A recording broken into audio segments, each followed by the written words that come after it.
ഹരിച്ചേട്ടാ നമസ്കാരം. നമസ്തേ. ഹരിച്ചേട്ടാ, നമ്മുടെ രൂപയുടെ മൂല്യം ഏറ്റവും താഴ്ന്ന നിലയിലാണ് ഇപ്പോൾ റിപ്പോർട്ട് ചെയ്യപ്പെട്ടിരിക്കുന്നത്.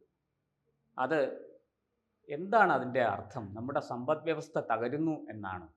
അതോ നമ്മുടെ സമ്പദ് വ്യവസ്ഥയ്ക്ക് എന്തെങ്കിലും വലിയ അപകടം സംഭവിക്കാൻ പോവുകയാണ്? എന്താണ്? അതൊന്ന് വിശദീകരിക്കാമോ? രൂപയുടെ മൂല്യം 86.50 86 എന്നുള്ള സർവകാല താഴ്ന്ന നിലയിലേക്ക് വന്നിരിക്കുന്നു എന്നുള്ളത് ഒരു യാഥാർത്ഥ്യമാണ്. പക്ഷെ ആദ്യമേ തന്നെ ഞാനൊരു കാര്യം വ്യക്തമാക്കട്ടെ.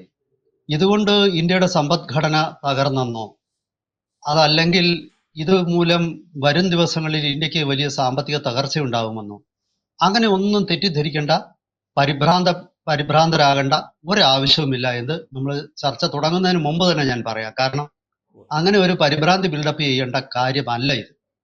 ആ, എന്തുകൊണ്ടാണ് ഞാനിത് പറഞ്ഞത്?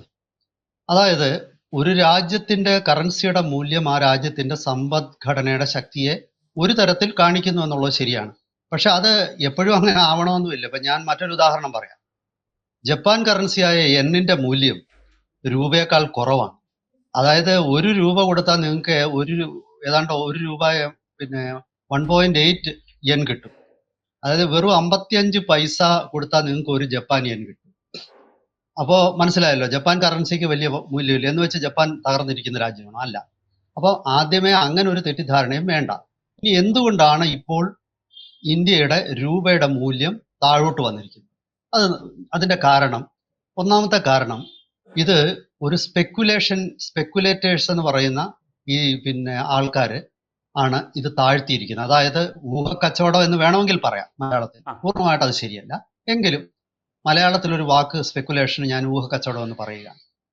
പിന്നെ സാധാരണഗതിയിൽ പഴയ കാലത്ത് രൂപയുടെ മൂല്യം താഴോട്ട് പോകുമ്പോൾ റിസർവ് ബാങ്ക് വന്നിട്ട് മാർക്കറ്റിൽ ഇറങ്ങിയിട്ട് ഒരുപാട് ഡോളർ വിൽക്കും. ഇപ്പൊ രൂപയുടെ മൂല്യം താഴോട്ട് പോയത് എങ്ങനെയാണ് നമ്മൾ കണക്കാക്കുന്നത്?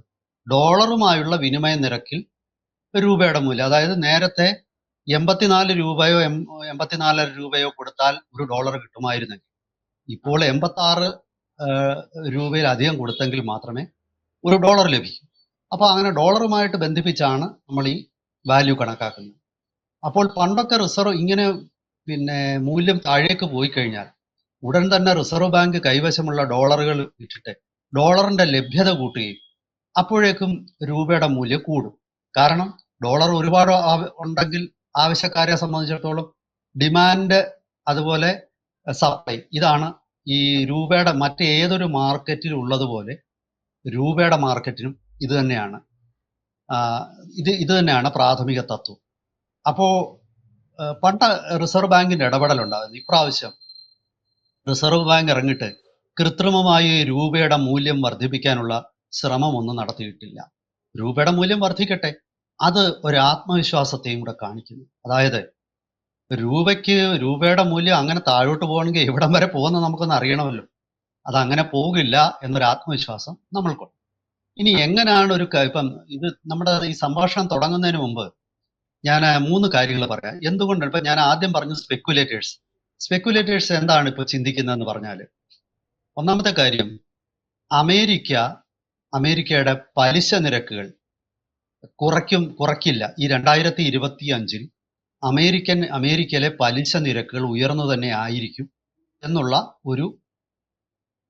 ഒരു പ്രവചനം ബാങ്ക് ഓഫ് അമേരിക്ക പുറപ്പെടുവിച്ചു. അതായത് അമേരിക്കയിലെ പലിശ നിരക്ക് നിശ്ചയിക്കുന്നത് നമ്മുടെ റിസർവ് ബാങ്കിന് തുല്യമായിട്ടുള്ള ഫെഡറൽ റിസർവ് ആണ്. അപ്പൊ അവർ പലിശ കുറയ്ക്കാൻ പോകുന്നില്ല എന്നൊരു പ്രവചനം ബാങ്ക് ഓഫ് അമേരിക്ക നടത്തി. അപ്പോൾ അതിന്റെ അടിസ്ഥാനത്തിൽ അമേരിക്കയിൽ നിന്ന് പൈസ പിൻവലിക്കേണ്ട. അപ്പൊ ഇവിടെ ഇന്ത്യയിലുള്ള നിക്ഷേപം പോലും അവർ കൊണ്ടുപോയി അമേരിക്കൻ ബാങ്കുകളിൽ, കാരണം അവിടെ വലിയ പലിശ കിട്ടും. ഒന്നാമത്തേത്. പിന്നെ രണ്ടാമത്തെ വിഷയം എന്ന് പറയുന്നത്, ട്രംപ് അധികാരത്തിൽ വരുമ്പോൾ അവിടെ വലിയൊരു ആവേശവും ഹൈപ്പും ഒക്കെ ഉണ്ട്. ട്രംപ് അമേരിക്ക പോളിസി, അതായത് എല്ലാ മറ്റ് രാജ്യങ്ങളിലെ അമേരിക്കയുടെ നിക്ഷേപം തിരിച്ചു കൊണ്ടുവരും. പ്രത്യേകിച്ച് ചൈനയിലുള്ള നിക്ഷേപങ്ങൾ തിരിച്ച് അമേരിക്കയിൽ കൊണ്ടുവരും. അമേരിക്കയിൽ ധാരാളം തൊഴിലവസരങ്ങൾ സൃഷ്ടിക്കപ്പെടും. അതുപോലെ തന്നെ ഇന്ത്യയിൽ നിന്നും ചൈനയിൽ നിന്നും ഇറക്കുമതി ചെയ്യുന്ന സാധനങ്ങൾക്ക് നികുതി കൂട്ടും. അതായത് ചൈനയിൽ നിന്ന് ഇറക്കുമതി ചെയ്യുന്ന സാധനങ്ങളുടെ നികുതി 100% വർദ്ധിപ്പിക്കും. ഇന്ത്യയിൽ നിന്ന് ഇറക്കുമതി ചെയ്യുന്ന സാധനങ്ങളുടെ നികുതി 60% വർദ്ധിപ്പിക്കും. ഇങ്ങനെയൊക്കെയുള്ള പ്രഖ്യാപനങ്ങൾ കാരണം അമേരിക്കയിൽ കൂടുതൽ പിന്നെ റിട്ടേൺസ് അമേരിക്കയിൽ നിന്ന് കിട്ടും. അമേരിക്കയുടെ സമ്പദ്ഘടന അല്ലെങ്കിൽ തൊഴിൽ അവസരങ്ങൾ കൂടും, അമേരിക്കൻ സമ്പദ്ഘടന മെച്ചപ്പെടും എന്നൊക്കെയുള്ള ഒരു പ്രതീക്ഷയിൽ അമേരിക്കക്കാർ പുറത്ത് നിക്ഷേപിച്ചിരിക്കുന്ന പണം മുഴുവൻ പിൻവലിച്ച് അങ്ങോട്ട് കൊണ്ടുപോകും. ഇനി നമ്മൾ ശ്രദ്ധിക്കേണ്ട ഒരു കാര്യം, പ്രശാന്ത് ചോദിച്ചല്ലോ, ഇന്ത്യൻ സമ്പദ്ഘടനയ്ക്ക് ഇതുകൊണ്ട് കുഴപ്പമുണ്ട്. സാധാരണ ഒരു രാജ്യത്തിന്റെ കറൻസിയുടെ മൂല്യം വളരോട്ട് പോവുകയാണെങ്കിൽ പ്രാഥമികമായിട്ട് ആ രാജ്യത്തെ സമ്പദ്ഘടനയിൽ എന്തൊക്കെയോ കുഴപ്പങ്ങൾ സംഭവിക്കുന്നു എന്ന് ചിന്തിക്കാം. പക്ഷെ ഇവിടെ സംഭവിക്കുന്ന അതിന് ചില കാരണങ്ങളുണ്ട് ഒരു രാജ്യത്തെ കറൻസിയുടെ മൂല്യം താഴോട്ട് പോകുന്നത്. ഇപ്പൊ ഉദാഹരണത്തിന് വലിയ തോതിൽ വിദേശ നിക്ഷേപം പിൻവലിക്കപ്പെടുക. അതായത് ഇപ്പം ഇന്ത്യയിൽ സത്യത്തിൽ ഏറ്റവും കൂടുതൽ വിദേശ നിക്ഷേപം നടത്തുന്നത് വിദേശ ഇന്ത്യക്കാരെ അയക്കുന്ന റെമിറ്റൻസ് ആണ്. അപ്പൊ വിദേശക്കാർ ഇങ്ങോട്ട് പണം അയക്കാതാവുക, കാരണം ഇവിടെ അയച്ചു കഴിഞ്ഞാൽ എല്ലാം കുഴപ്പമാണ്. അത് സംഭവിക്കുന്ന ഒരു രാജ്യത്തിൽ അസ്ഥിരത ഉണ്ടാകുമ്പോൾ സാമൂഹികമായിട്ടും അല്ലെങ്കിൽ രാഷ്ട്രീയമായിട്ടുള്ള അസ്ഥിരതകൾ വരും. ഇപ്പൊ ബംഗ്ലാദേശിലെ ഉദാഹരണത്തിന് ആരും അവിടേക്ക് നിക്ഷേപം കൊണ്ടുവരില്ല. അങ്ങനെ ഒരു അവസ്ഥയല്ല ഇന്ത്യയിൽ. അതുകൊണ്ടല്ല നമ്മുടെ രൂപയുടെ മൂല്യം കുറഞ്ഞത്. പിന്നെ രണ്ടാമത്തെ ഒരു കാരണം, വലിയ തോതിൽ പണപ്പെരുപ്പം ഉണ്ടാകുമ്പോൾ ഒരു കറൻസിയുടെ വില കുറയും. അപ്പൊ ഇന്ത്യയിൽ ഇപ്പോൾ അങ്ങനെ വലിയ പണപ്പെരുപ്പമൊന്നുമില്ല. ഇന്ത്യയിൽ ഇപ്പോൾ അങ്ങനെ നമ്മൾ ഒരു ചാക്ക് നിറച്ച് നോട്ടുമായി പോയിട്ട് ഒരു കുറച്ച് സാധനവുമായിട്ട് വരുന്ന പഴയ 1930കളിലൊക്കെ ജർമ്മനിയിലൊക്കെ ഉണ്ടായ അങ്ങനെയുള്ള ഒരു അവസ്ഥയില്ല. അല്ലെങ്കിൽ പാകിസ്ഥാനിലും ശ്രീലങ്കയിലും ഈ കഴിഞ്ഞ ഒരു 1-2 വർഷം മുമ്പ് സംഭവിച്ച അവസ്ഥയും ഇല്ല. ഇന്ത്യയിൽ നടക്കുന്നത് അതിന്റെ കാരണം എന്ന് പറയുന്നത് ഞാൻ ആദ്യം പറഞ്ഞ പോലെ ഇന്ത്യയുടെ ഏറ്റവും വലിയ വ്യാപാര പങ്കാളികൾ 3 രാജ്യങ്ങളാണ്. ഒന്ന് അമേരിക്ക, 2 UAE, പിന്നെ ചൈന. അപ്പോൾ ഈ അമേരിക്കയിൽ കൂടുതൽ അമേരിക്കയിലേക്ക് ഇവിടെ നിന്ന് നിക്ഷേപം കുറച്ചൊക്കെ പിൻവലിക്കപ്പെട്ടു. അതിന്റെ ഒരു ചെറിയ വ്യത്യാസമാണ്. അതായത് ശരിക്കു പറഞ്ഞാൽ പണപ്പെരുപ്പം കൊണ്ടോ അതല്ലെങ്കിൽ രാഷ്ട്രീയ അസ്ഥിരത കൊണ്ടോ ഉള്ള കുഴപ്പങ്ങളല്ല നമ്മുടെ കറൻസിയുടെ മൂല്യം താഴെ പോകാനുള്ള കാരണം. അപ്പൊ അതുകൊണ്ട് തന്നെ നമ്മൾ അതിൽ ഒട്ടും പരിഭ്രമിക്കേണ്ട കാര്യമില്ല. ഇനി രണ്ടാമത്തെ വിഷയം എന്ന് പറയുന്നത്, ഒരു തരത്തിൽ കറൻസിയുടെ മൂല്യം താഴോട്ട് പോകുന്നത് നല്ലതാണ്. എന്താണെന്നറിയോ? അത് എക്സ്പോർട്സിനെ കൂട്ടാൻ സഹായിക്കും. അതായത് നമ്മുടെ ഉൽപ്പന്നങ്ങളുടെ വില കുറയുമ്പോൾ സ്വാഭാവികമായിട്ടും വിദേശികൾ കൂടുതൽ ഇന്ത്യൻ ഉൽപ്പന്നങ്ങൾ വാങ്ങും. മനസ്സിലായോ? ഇതൊരു ഘടകമാണ്. എന്താണ് ചോദിക്കാമെന്ന് ചോദിച്ചു.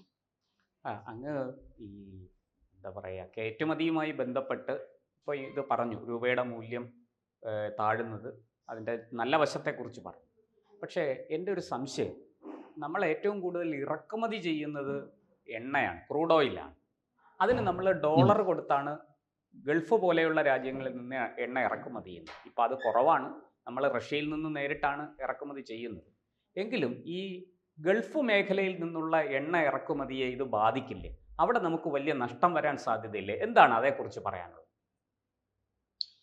അല്ല, തീർച്ചയായിട്ടും ഇറക്കുമതി ചെയ്യുമ്പോൾ കൂടുതൽ നമ്മൾ രൂപ കൊടുക്കേണ്ടി വരും. അതൊരു സത്യമാണ്. പക്ഷേ അവിടെ ഒരു ചെറിയ വ്യത്യാസം എന്ന് പറയുന്നത്, ഇപ്പോൾ ഇന്ത്യ എല്ലാ രാജ്യങ്ങളിൽ നിന്നും ഡോളർ ഉപയോഗിച്ചല്ല എണ്ണ ഇറക്കുമതി ചെയ്യുന്നത്. ഇപ്പോൾ ഇന്ത്യ ഏതാണ്ട് 40% എണ്ണ ഇറക്കുമതി ചെയ്യുന്നത് റഷ്യയിൽ നിന്നാണ്. പലപ്പോഴും അത് രൂപയിൽ തന്നെയാണ് ട്രാൻസാക്ഷൻ നടക്കുന്നത്.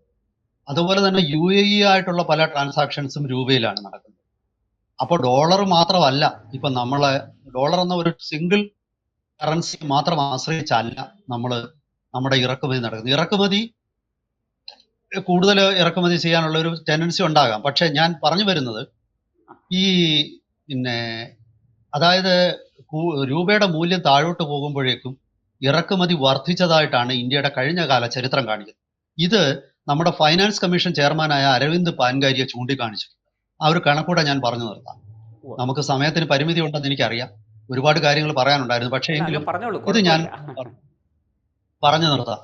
അതായത് ഈ ഇന്ത്യൻ കറൻസി പലതവണ ഡീവാല്യൂ ചെയ്തിട്ടുണ്ട്. സർക്കാർ തന്നെ അതിന്റെ മൂല്യം കുറച്ചിട്ടുണ്ട്. ഇപ്രാവശ്യം അങ്ങനെ സർക്കാർ കുറച്ചിട്ടൊന്നുമില്ല. ആദ്യമായിട്ട് കുറയ്ക്കുന്നത് ഇന്ദിരാഗാന്ധി പ്രധാനമന്ത്രിയായിരുന്ന കാലത്താണ്. അത് 67 ആണെന്നാണ് എൻ്റെ ഒരു ഓർമ്മ. അന്ന് 57% മൂല്യം കുറച്ചിട്ടുണ്ട്. അന്ന് ഇന്ദിരാഗാന്ധി ഭയങ്കരമായ വിമർശനത്തിന് വിധേയമായി. പക്ഷേ ഇന്ത്യൻ സമ്പദ്ഘടന അതുകൊണ്ട് തകർന്നില്ല, യഥാർത്ഥത്തിൽ രക്ഷപ്പെടുകയാണ് ചെയ്തത്. പിന്നെ 91 കാലഘട്ടത്തിൽ ലിബറലൈസേഷന്റെ കാലഘട്ടത്തിൽ ഇന്ത്യയുടെ പിന്നെ കറൻസി ഡീവാല്യൂ ചെയ്യും. പക്ഷെ അന്ന് ഞാൻ പറയുന്ന 16-17 രൂപയായിരുന്നു 91-92 യഥാർത്ഥത്തിൽ രൂപയുടെ മൂല്യം. അതായത് 17 രൂപ കൊടുത്താൽ $1 കിട്ടുമായിരുന്നു. അന്ന് അതിൽ നിന്ന് താഴോട്ട് വന്നിട്ട് 2002 ആകുമ്പോഴേക്കും അത് 46 രൂപയായി. അതായത് പിന്നെ $1 കൊടുത്താൽ 46 രൂപ കിട്ടുമെന്നുള്ള സ്ഥിതിയായി.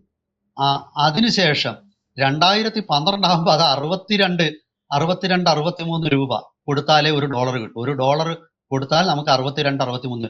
അപ്പം രൂപയുടെ മൂല്യം ഇങ്ങനെ 20 രൂപ വെച്ച് കുറഞ്ഞു വന്നു. ഇപ്പോ 2024 ആയപ്പോൾ ഏതാണ്ട് 10-12 ഓരോ 10-12 കൊല്ലത്തിനിടയിലും രൂപയുടെ മൂല്യം ഇത്ര നല്ല രീതിയിൽ കുറയുന്നുണ്ട്. പക്ഷേ ഇപ്പോൾ 86 രൂപയിൽ എത്തി നിൽക്കുന്നു 2025. പക്ഷേ 2002 ഇന്ത്യയുടെ കയറ്റുമതി എന്ന് പറയുന്നത് മർച്ചൻഡൈസ് എക്സ്പോർട്സ്, അതായത് വിവിധ പിന്നെ സാധനങ്ങളുടെ കയറ്റുമതികൾ, ആ മർച്ചൻഡൈസ് എക്സ്പോർട്ട് അന്ന് വെറും $30 ബില്യൺ ആയിരുന്നത് 2012 ആയപ്പോൾ ഈ പിന്നെ രൂപയുടെ മൂല്യം കുറഞ്ഞപ്പോൾ അത് 200 ബില്യണിലധികമായിട്ട് കൂടി. ഇപ്പോഴത് അതിലും എത്രയോ 600 ബില്യണോളം എത്തിയിട്ടുണ്ട്. അപ്പൊ ഞാൻ പറഞ്ഞു വരുന്നത്, ഇന്ത്യയുടെ ചരിത്രത്തിൽ രൂപയുടെ മൂല്യം കുറഞ്ഞപ്പോഴൊക്കെ തന്നെ ഇന്ത്യയുടെ കയറ്റുമതി വർദ്ധിച്ചതായിട്ടാണ് കാണുന്നത്.